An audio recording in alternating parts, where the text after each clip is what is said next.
Welcome to another video by Quiet Mind, Happy Heart.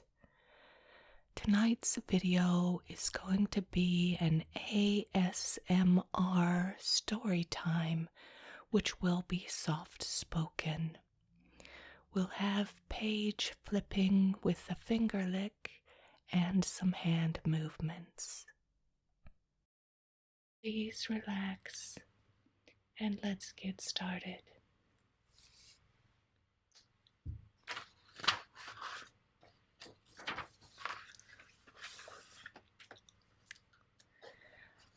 Ours is essentially a tragic age, so we refuse to take it tragically. The cataclysm has happened. We are among the ruins. We start to build up new little habitats, to have new hopes. It is rather hard work. There is no so smooth road into the future now, but we go round or scramble over the obstacles. We have to live, no matter how many skies have fallen. This was more or less Constance Chatterley's position. The war had brought the roof down over her head, and she had realized that one must simply live and learn. She married Clifford Chatterley in 1917 when he was home for a month on leave. They had a honeymoon for 1 month. Then he went back to Flanders, or what we know today as Belgium, to be shipped over to England again 6 months later, more or less in little pieces. Constance, his wife, was then only 23 years old, and he was 29. His hold on life was marvelous. He didn't die in spite of being in such bad shape, and his little broken pieces seemed to grow together again. For 2 years he remained constantly in the doctor's hands. Then he was pronounced cured, and he could return to life again, although the lower part of his body, from the hips down, was paralyzed forever. This was in 1920. They returned, Clifford and Constance, to his home, Ragby Hall, also known as the family seat. His father had died, so Clifford was now a baronet. Sir Clifford and Constance, who was also known as Lady Chatterley. They came to start housekeeping and a married life in a rather forlorn home of the Chatterleys on a rather inadequate income. Clifford had a sister, but she had departed. Otherwise, there were no near relatives. The elder brother was killed in the war. Paralyzed forever, knowing he could never have any children, Clifford came home to the smoky Midlands to keep the Chatterley name alive while he could. Although this sounds like a sad story, Clifford wasn't really downcast, though. He could wheel himself around in a wheelchair, and he had a bath chair with a small attachment, so he could drive around the garden and into some fine park, of which he was really proud, though he pretended to be just quite flippant about it. Having suffered so much, the capacity for suffering had to some strange extent left him.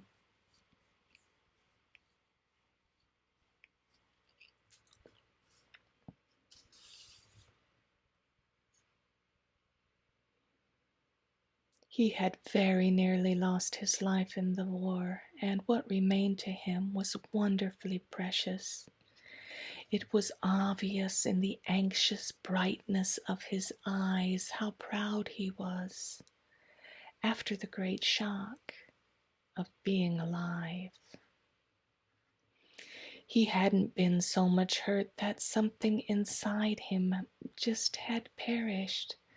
Some of his feelings were gone, and there was a blank of insentience. Constance, his wife, was a country-looking girl with soft brown hair and a sturdy body and slow-moving movements. She had big, wondering eyes and a soft, mild voice, and seemed just to have come from her native village. It was not so at all.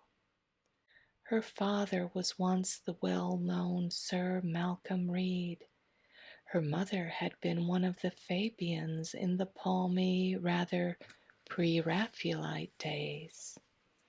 Between artists and cultured socialists, Constance and her sister Hilda had had what might be called an aesthetically uncomfortable upbringing.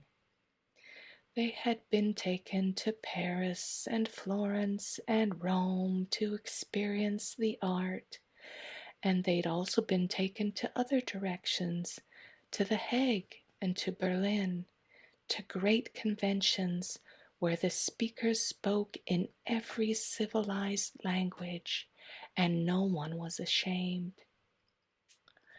The two girls, therefore, were from an early age not the least daunted by either art nor ideal politics. It was their natural atmosphere. They were at once cosmopolitan and provincial, with the cosmopolitan provincialism of art that goes with pure socialist ideals. They had been sent to Dresden at the age of 15 for music, among other things, and they'd had a good time there. They lived freely among the students, and they argued over the men about philosophical, sociological, and artistic matters. They were just as good as the men themselves, only better, since they were women. And they tramped off to the forest with the sturdy youths bearing guitars. They sang the Wandervogel songs, and they were free. Free. That was a great word.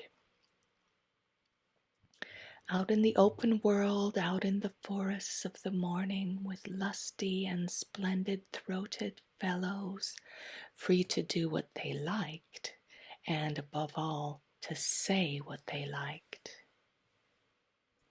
It was the talk that mattered supremely, the impassioned interchange of talk. Love was only a minor accompaniment. Both Hilda and Constance had their tentative love affairs by the time they were 18. The young men with whom they talked so passionately and sang so lustily and camped under the trees in such freedom wanted, of course, a love connection. The girls were doubtful, but then the thing was so much talked about. It was supposed to be important. And the men were so timid and yet craving. So why couldn't a girl be queenly and give the gift of herself? So they had given the gift of themselves, each to the youth with whom she had the most subtle and intimate arguments. The arguments, the discussions were a great thing. The love-making was only a sort of primitive reversion and a bit of an anticlimax. One always felt less in love with the man afterwards, and even a little inclined to hate him, as if he had trespassed on a person's privacy and inner freedom. For, of course, being a girl, one's whole dignity and meaning in life consisted of the achievement of an absolute, perfect, pure, and noble freedom. What else did a girl's life mean? To shake off the old and sordid connections and subjections. Now, however one might sentimentalize it, this sex business was one of the most ancient and sordid connections.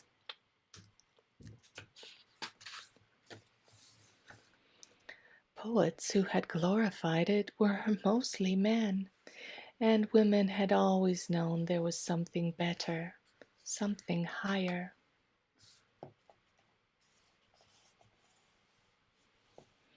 And now they knew it more than definitely.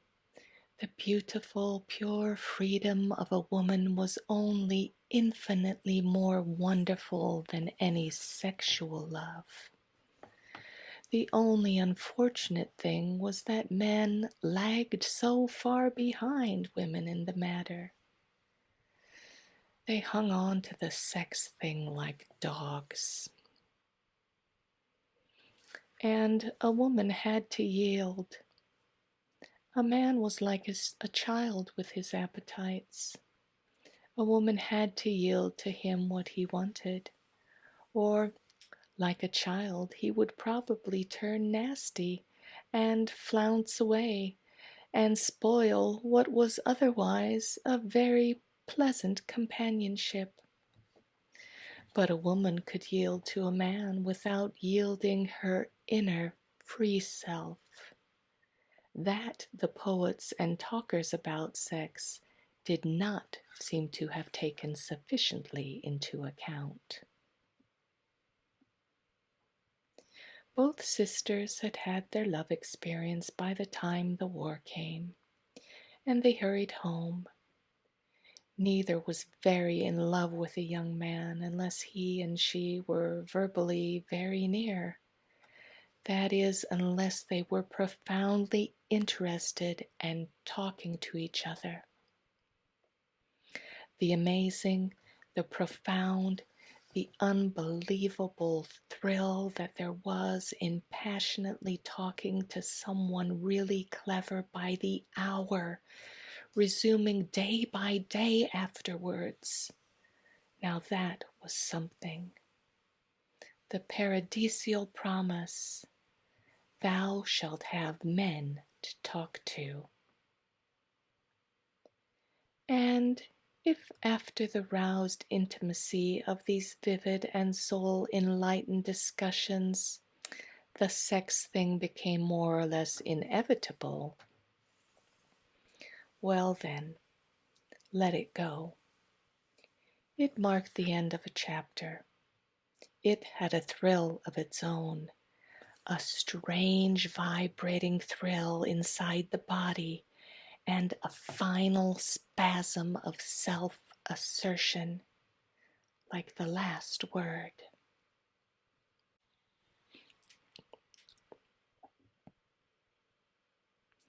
But a man was of experience himself, and let life take its course. As for the mother, she only wanted her girls to be free and to fulfill themselves. She herself had neither been able to be altogether with herself. It had been denied to her. She blamed her husband, but as a matter of fact, it was some old impression of authority on her own mind or soul that she couldn't get rid of. It had nothing to do with Sir Malcolm, who left his nervously hostile, high-spirited wife to rule her own roost. So the girls were free and went back to Dresden.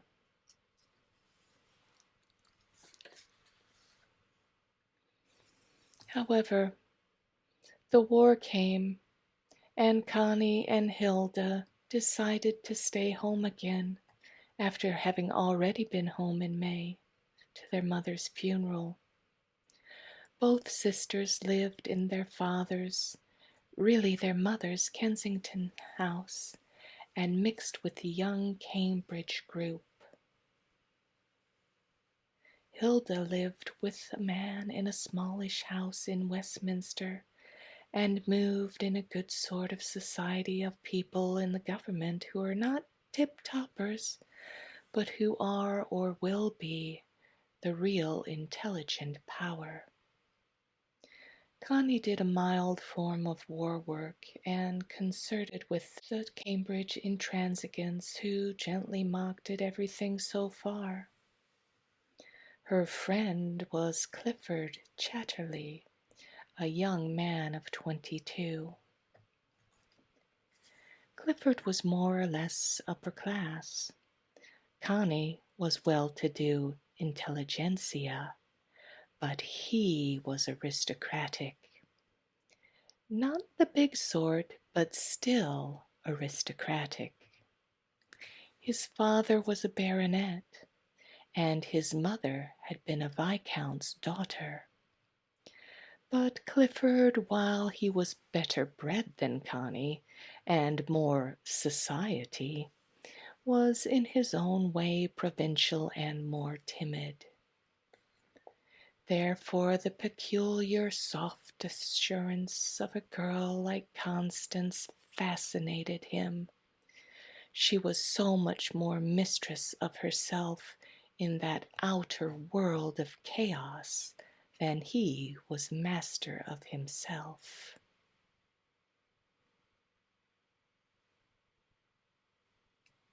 Nevertheless, he too was a rebel, rebelling against his class. He felt that things in his time were ridiculous. The war was ridiculous. In fact, everything was just a little bit ridiculous, connected with authority, whether the army or the government or the universities.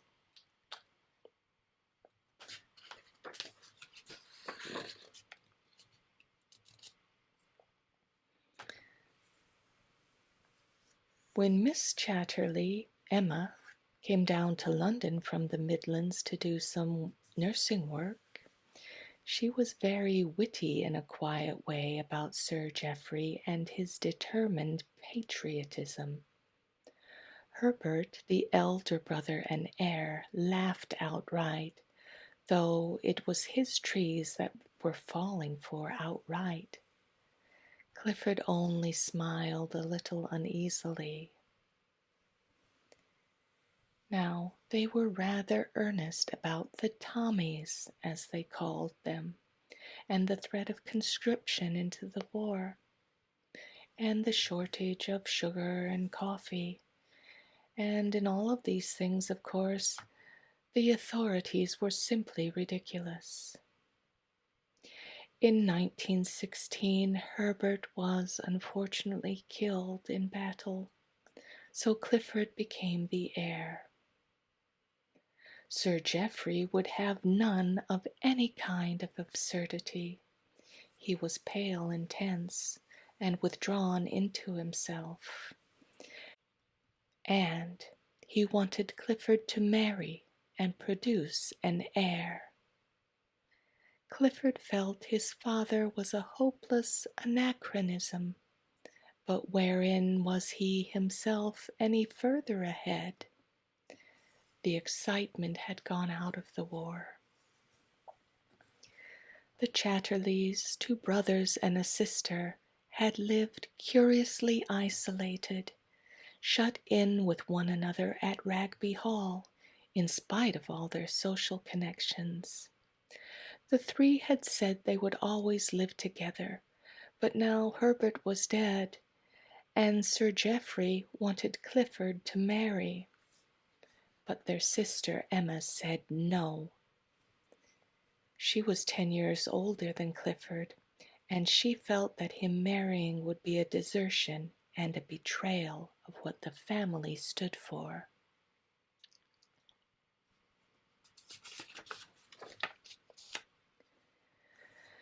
Nevertheless, Clifford and Connie married and had a month's honeymoon, and this was in the terrible year of World War I, during 1917.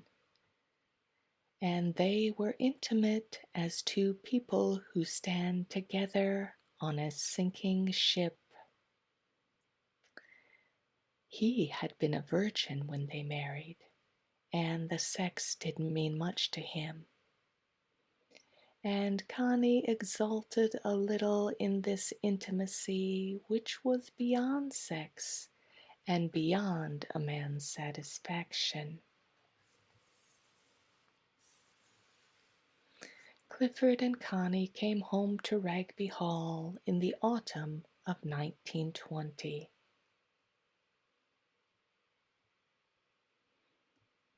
Miss Chatterley, still disgusted at her brother's defection, had departed and was living in a little flat in London. Connie herself was accustomed to Kensington or the Scotch hills or the Sussex downs. That was her England. But even on windless days, the air here always smelt of something earthy, sulphur, iron, or coal. And even on the Christmas roses, the smell settled persistently, like a black manna from the skies of doom. Well, there it was, fated like the rest of things. It was rather awful.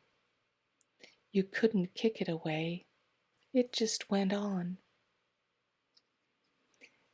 Clifford professed to like Ragby Hall better than London, but there had been no welcome home for the young squire, no festivities, not even a single flower.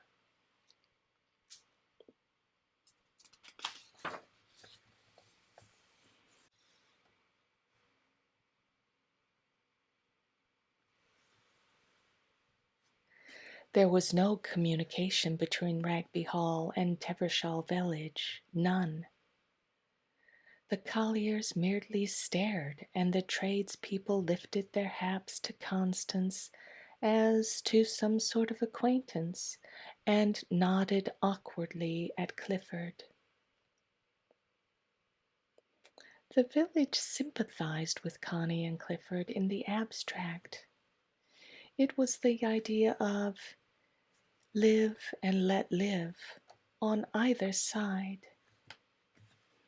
The local pastor was a nice man of about 60, full of his duty. And he did a kind of automatic preaching and praying concern. This stubborn, instinctive attitude, we think ourselves as good as you, Lady Chatterley, puzzled and baffled Connie at first extremely. The curious, suspicious, false amiability of which the miners' wives met her, and the curious, offensive tinge of, oh, dear me, I am somebody now because Lady Chatterley has talked to me. Clifford just let them alone, and Connie learnt to do the same. Now, Clifford was very shy and self-conscious. He hated seeing anyone except the servants. His manner was often offensive, and then at times again modest and self-effacing. Connie and he were attached to one another, but in an aloof, modern sort of way. He was much too hurt in himself, and in the great shock of having become paralyzed in the war. And so Connie stuck to his side passionately.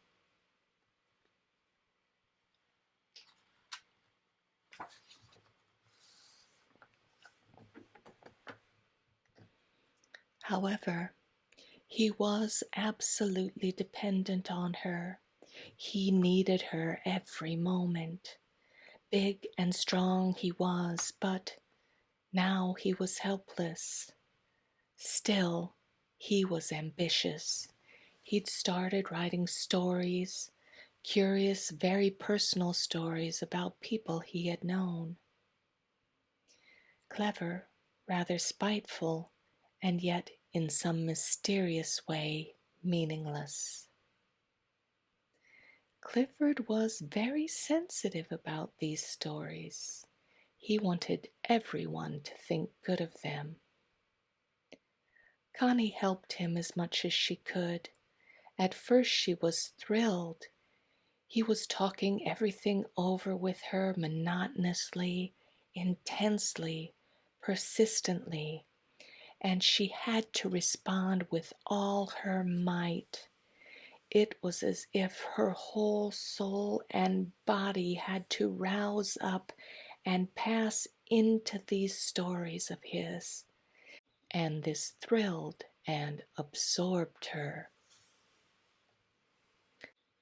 Of physical life they lived very little. She had to supervise the house, but the housekeeper had served Sir Geoffrey for many years, and you could hardly call her a parlour maid.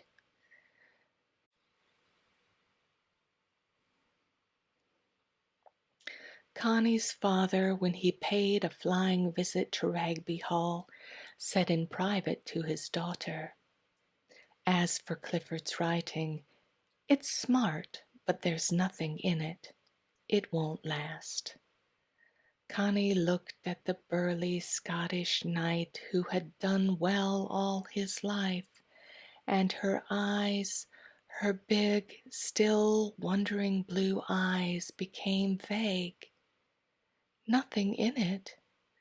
What did he mean by nothing in it?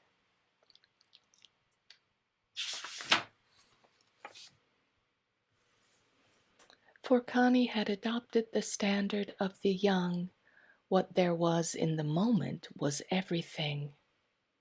It was her second winter at Ragby, and her father said to her, "I hope, Connie, you won't let circumstances force you into being lonely." "Well, unless you like it, of course," her father added hastily. To Clifford he said the same.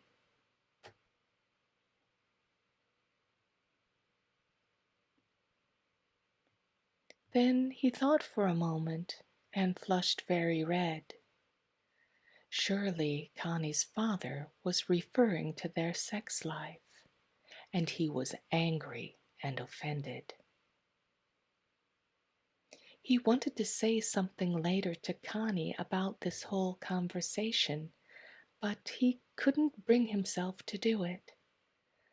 Connie guessed, however, that her father had said something to Clifford as well, and that something was on Clifford's mind.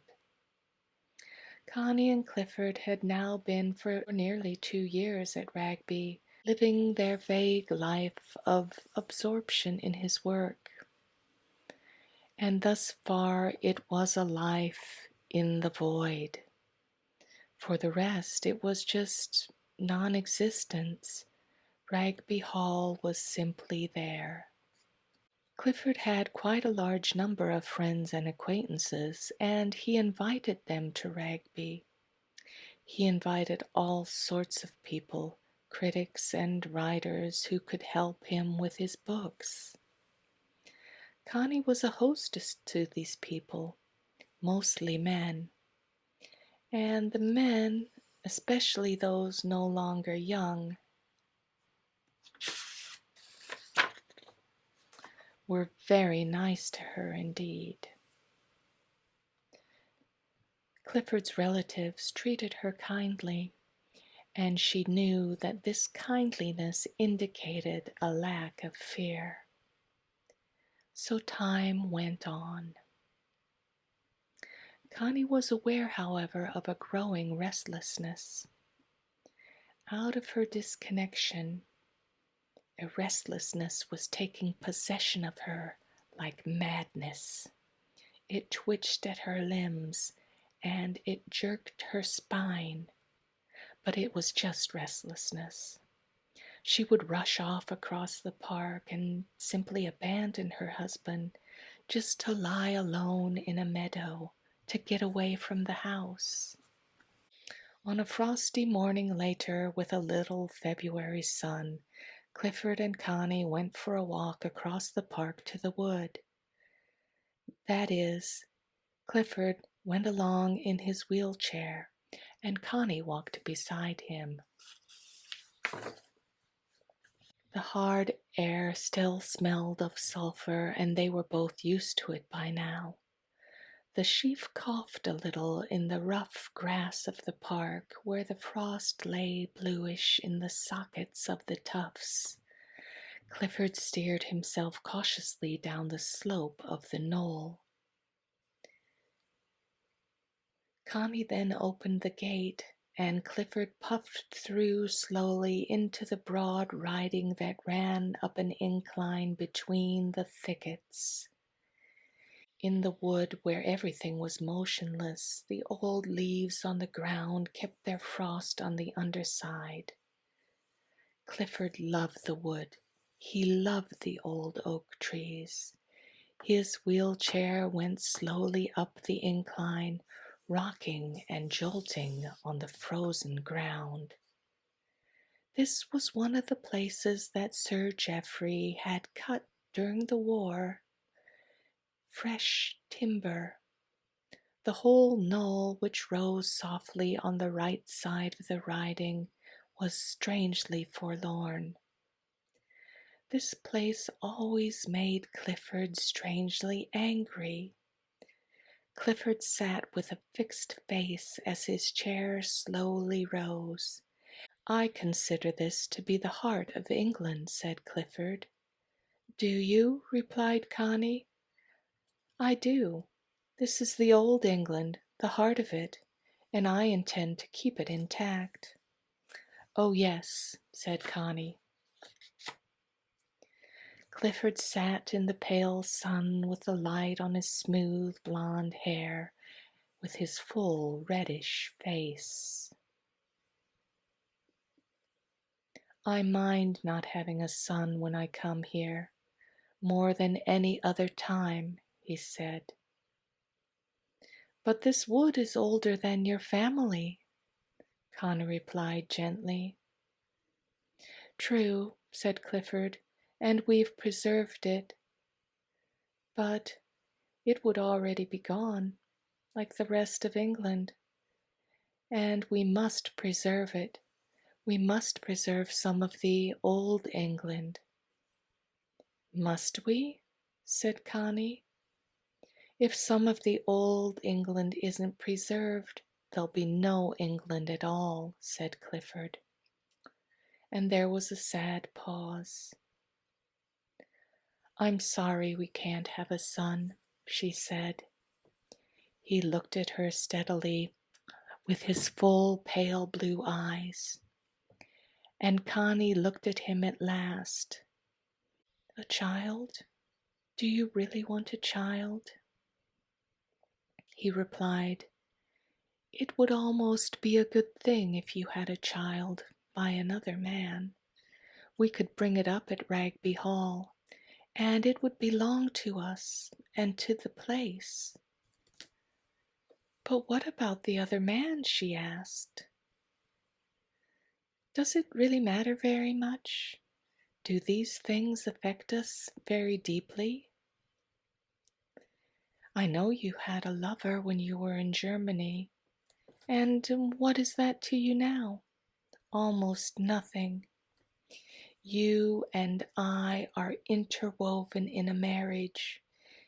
If we stick to this, we ought to be able to arrange this, just like we're going to arrange a trip to the dentist. Since fate has given us physically what there is and what there isn't. Connie sat there listening in a sort of wonder and in a sort of fear. Wouldn't you mind what man's child I had? She asked. Well, Connie, you should just trust your natural instincts. Now, Connie was a little overwhelmed by her husband's words. She knew he was right theoretically, but she hesitated. She was to be content to weave a steady life with her husband, but how could she ever know how she would feel next year or the one after that? Then the winter holidays came for a few days, and a young man came to visit. He was a young Irishman who had already made a large fortune with his plays in America. And Clifford was inviting the young man of 30 at an inauspicious moment at the young man's career. But Clifford didn't hesitate.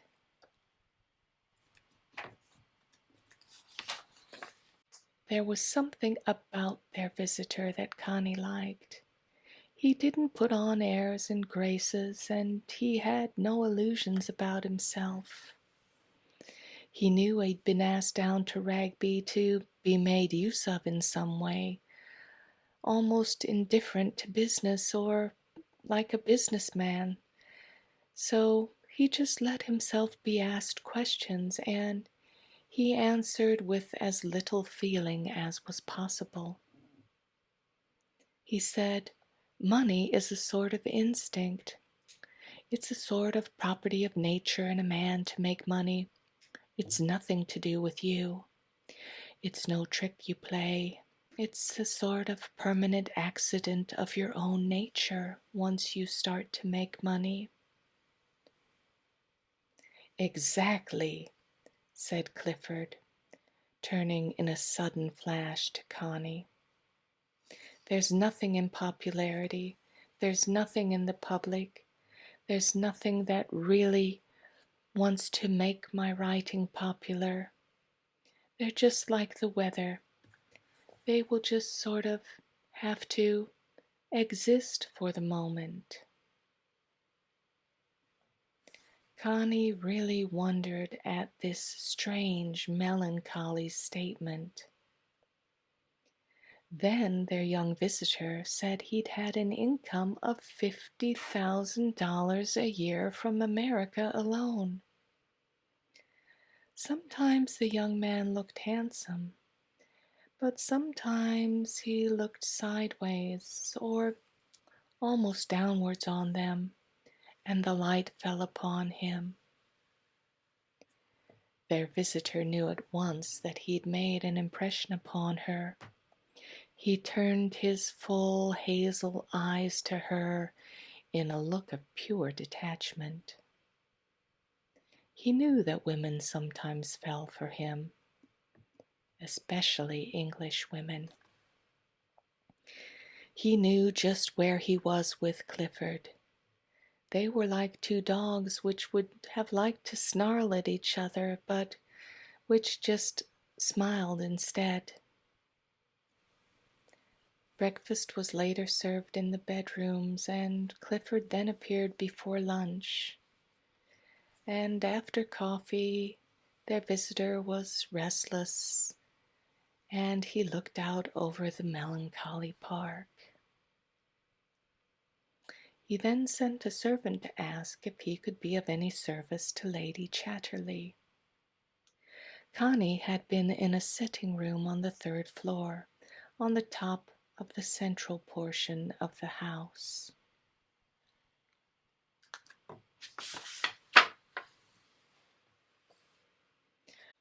Her room was the only modern one in the house, the only spot in Ragby where her personality was revealed. Now she and the visitor sat on opposite sides of the fire and talked. She asked him about himself, his mother and his father and his brothers. And Connie asked him, "Why are you so lonely?" "Some people are just that way," he replied. Then, with a touch of familiar irony, "But look, what about you? Aren't you lonely yourself?" And she felt a terrible appeal coming to her from him, an attraction that almost made her lose her balance. He looked up at her with the full glance, and he saw everything, registered everything. At the same time, the infant that was crying in the night out of his breast to her, his inner child, very much affected her. "It's awfully nice of you to think of me," he said. "Why shouldn't I think of you?" she exclaimed. "Oh, you mean in that way." She stared at him, dazed and transfixed, and he went over and kneeled beside her and took her 2 feet close into his hands and buried his face in her chest and remained motionless. Then he looked up at her with that awful appeal in his full glowing eyes. He was a curious and very gentle lover, very gentle with her, but at the same time detached and aware of every single sound that came from outside. Now, all this meant nothing to her, except she simply gave herself to him. And then when he rose, he kissed both her hands and left her feet in their slippers and went away.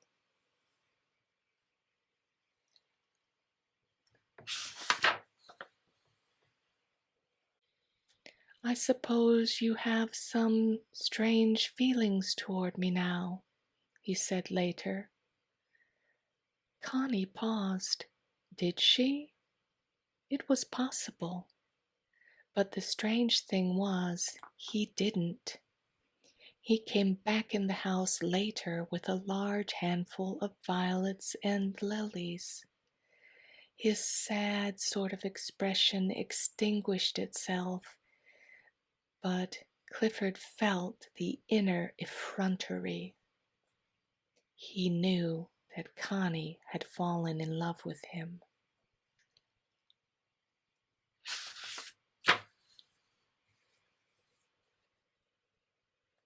The final fact was that at the very bottom of his soul, this man was an outsider, and isolation was a necessity to him. But occasional love, as a comfort and a soothing thing, was also a good thing, and he wasn't ungrateful. He found an opportunity later to say to her, as they were lighting candles in the hall, "May I come to you?" "I'll come to you," she said. "Oh, good." Then he waited for her a long time, and she finally came. He was a trembling, excited sort of lover, and he was something curious and childlike and defenseless at the same time. He roused in her a wild sort of passion and yearning, the physical desire he couldn't satisfy in her. But then she soon learnt to hold him and to keep him there beside her. He stayed that time only 3 days, and Clifford was exactly the same thing as on the first evening, and to Connie also.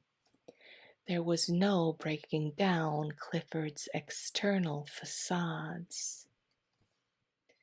Connie never really understood him, but in her way, she loved him.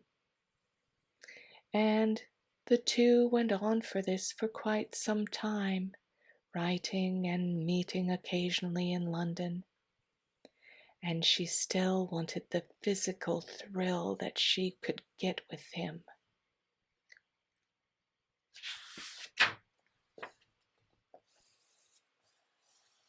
Yet, when those days of her grand, joyous cheerfulness were gone, quite gone, she became depressed and irritable.